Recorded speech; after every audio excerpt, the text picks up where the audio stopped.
I was living in Paris. I came here from Paris, but I lived in Chicago for, I taught there and I studied there and everything. But I was originally from St. Paul, but after the war, I just took off that, so I didn't want to go back there. Right, I understand. But it was a good fight town. That's where I got the fight bug. Well, I went on a GI Bill to the Art Institute of Chicago. Yes. And I studied the regular time there, and then I taught there for 10 years.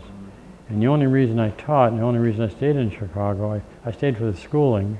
It's a great school, the Art Institute. But I stayed because Playboy started, see, and Hef was a friend of mine, and so we just that was a big party, you might say. It was fun. And you made some money. It didn't make much in the beginning, but it developed. But the idea, I didn't do it because it was I didn't think it was an opportunity. I thought it was a bunch of guys. We got together and it was fun. If you come from Chicago to New York, you're a Chicago artist. If you come from Paris, you're an artist. They don't call you a Parisian artist. You're just an artist. That's all. So I came into New York and I used to go to the fights in Paris. I go to the soccer matches and polo and all that stuff. And I didn't think much of the fights in Paris, actually. They were always defense conscious. Because where I came from St. Paul, boxing and slipping punches and counter punching and all that, being elusive, Mike Gibbons was the whole model of it. And I used to go down to Mike Gibbons' gym and we'd box around and all that. But Mike Gibbons would never talk to us, but he was a symbol. And I remember one time I was sitting with Mike Gibbons in this gym. I wasn't sitting with him. I just sat next to him. I wasn't sitting with him. But anyway, and he'd always talk. He was the big shot. You know, his brother Tommy Gibbons was the sheriff of St. Paul. And they'd always talk about Dempsey and all that. And Mike Gibbons, there was a fighter in Minneapolis named Billy, his last name was Daniels. And anyway, he's a heavyweight. And these guys were talking what a good fighter he was. He could beat this guy, he could beat that guy. He stayed 10 rounds with Johnny Risco and all that kind of stuff. And if he trained, if he took care of him, if he didn't drink like he does, Mike Gibbons blew up.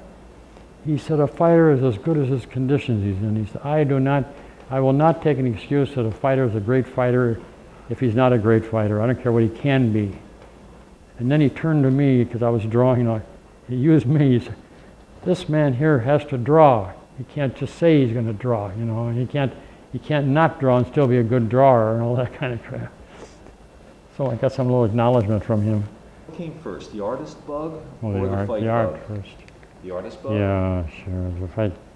I was always an artist from the time I was a little kid. I was always an artist because I could do it better than all the other kids. And I couldn't do anything else as well as the other kids. I wasn't a good ball player. I didn't like to fight. I had to fight, but I didn't like it. I liked boxing because in boxing you had a third person taking care of you. You had gloves. And if you got all bloodied up, they stop it. You know, that's different than fighting on the street. Yes. I didn't come out of the knives and that kind of stuff. I came before that, but kids would beat each other up, you know. And the toughest kid would lay for you. And if you thought you didn't want to fight him, then he wanted to fight you more. But that was another. But the boxing was a relief because we had in St. Paul we had church basement boxing, and all the parishes would have their own kids, and we'd fight one night at St. Bernard's and different places. And I was 50-50 maybe if I kept a record, you know.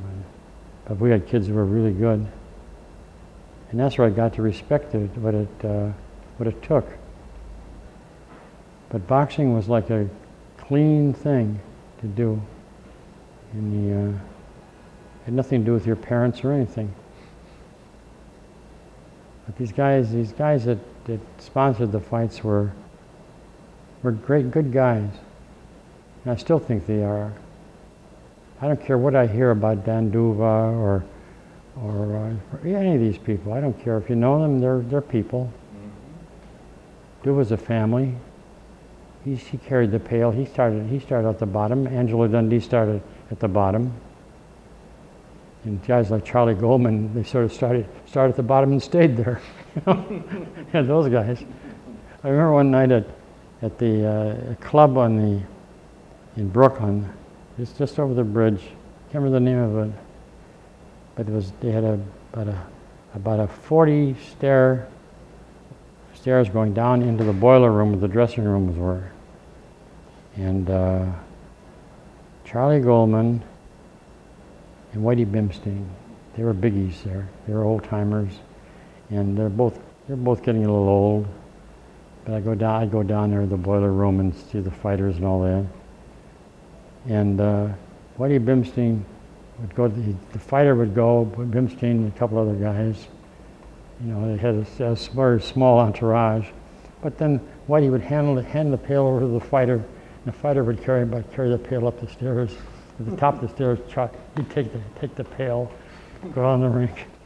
But those were really people, boy. Had connections to Sugar Ray Robinson, if I'm not mistaken? Yeah, I did, yeah. What was the context of that, Leroy? Well, when I was in Chicago, I met him, and he had a couple of fights at the stadium, and I used to watch and sketch him training, and he had this guy, Georgie Gainsford, who was his manager, and he was Sugar Ray was flashy enough, but the other guy was big time, and he'd whistle Sweet Georgia Brown, and Sugar Ray would skip rope. They had elect, but they come into Chicago like it was the big time came in. Sugar Ray and his entourage, but he was something. And I remember Georgie Abrams came in. He was a good New York fighter. Came in to fight Sugar Ray, and during the training, you know, this guy was very impressive. I didn't know that much about different personalities in a fight game. I was a student of these guys. But Georgie Abrams struck me as a guy, judging to hear him talk and how hard he trained, he was going to beat Sugar Ray, which looked like everybody said it was impossible. And Sugar Ray beat him easily. I don't think there's anybody, any profession where a guy can get handsome, an ordinary looking guy. The punches are just right. If they hit them, if the nose gets hit just the right way, at a certain time when they're winning and they got the confidence, they're downright handsome. They're ladies' men. And then you see them go too long, and they become sad, and it's in their eyes. It's such a short time, and they always have a following when they're hot, when they're young, and they get a little spoiled, and then it's all over. Ali loved to fight, and he paid a price for it, taking those body punches and in the gym, letting guys hit him and all that kind of stuff. He was always showing what he could take. But I think in Ali's case, Ali had to explore the parameters of pain. He was a marvel. Indeed. He was training down at Felt Forum for, I guess it was the Holmes fight. It was very late. And he was so confident when he sparred, he tied his one hand behind his back. He had his right hand tied behind his back. And he'd show that he could, so I could beat this man with one hand, all that kind of stuff, you know, he's still going on. And it was so sad when he lost because, just like when Larry Holmes was fighting,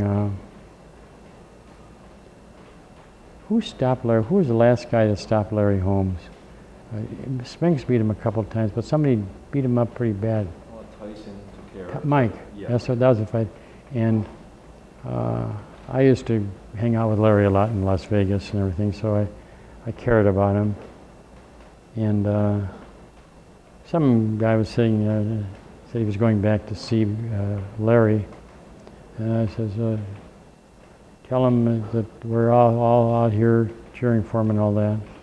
The guy comes back, I said, what did Larry say? He said, no problem. No problem. Good God. Face Mike Tyson, no problem. I did one of my favorite paintings I ever did was a big life-size painting I did of Sugar Ray Robinson. In a way, because when I painted Sugar Ray Robinson, you were dealing with class, with exaggerated class. I mean, not cocktail, but just class, that's all. The guy had that, and he's a show-off and everything. But I had that big painting, and then they had a big retirement honoring Sugar Ray. And he took his belts down there, and they put my big painting up in the garden, in the lobby.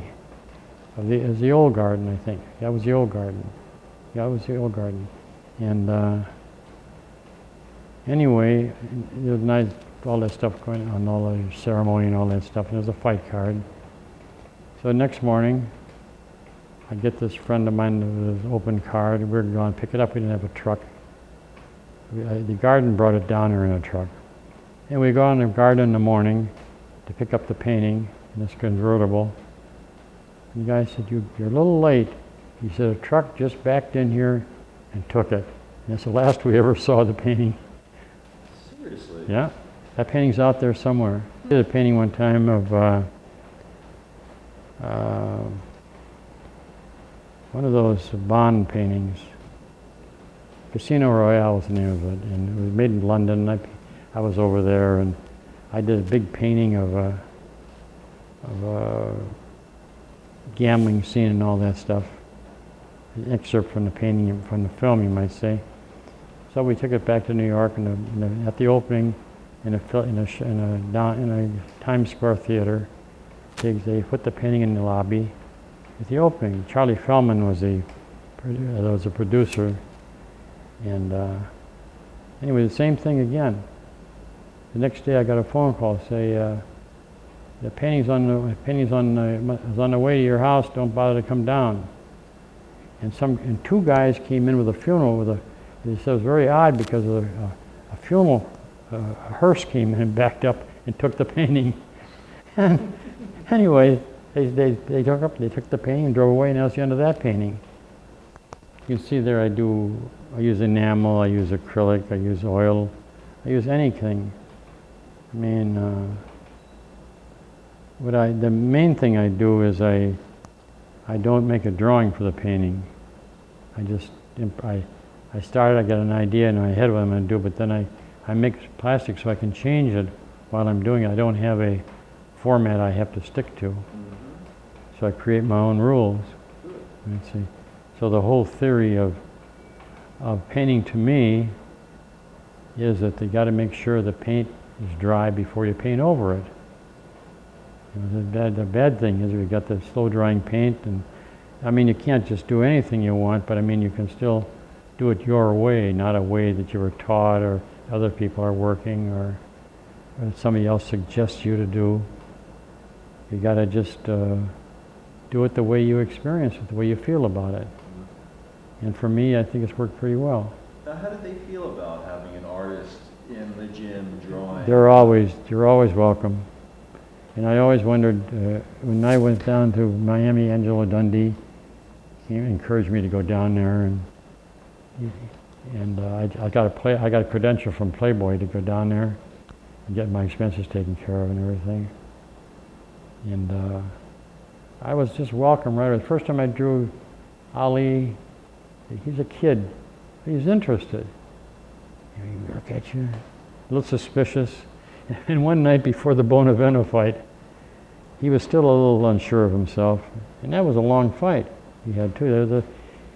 He knew he was in for a big night's work, and he was a little more, not as loud as he was. He was in the dressing room. But anyway, it's about a half hour before the fight maybe, and Ali suddenly lights up. He says, "Everybody out of the dressing room. LeRoy, you stay. Angie, and you, Angie. Two guys. Everybody out." So they all cleared out of there. And then there was a little room on the side with the rubbing table on it with the hockey players. It was a hockey type of dressing room. He goes in there and lays down. He stretches out on the table, and he said, you know, he says, come on in here now, something like that. We go in and we sit down, and he says, Angie, close the door. Then, Angie, turn out the lights. There we are in the dark. Now, LeRoy, I want to see you if you can draw in the dark. What a clown, you know? And so I could, you know, you adjust to the light, and I'd drawn him so many times. And I actually did do a drawing on one time when Saria was rubbing him.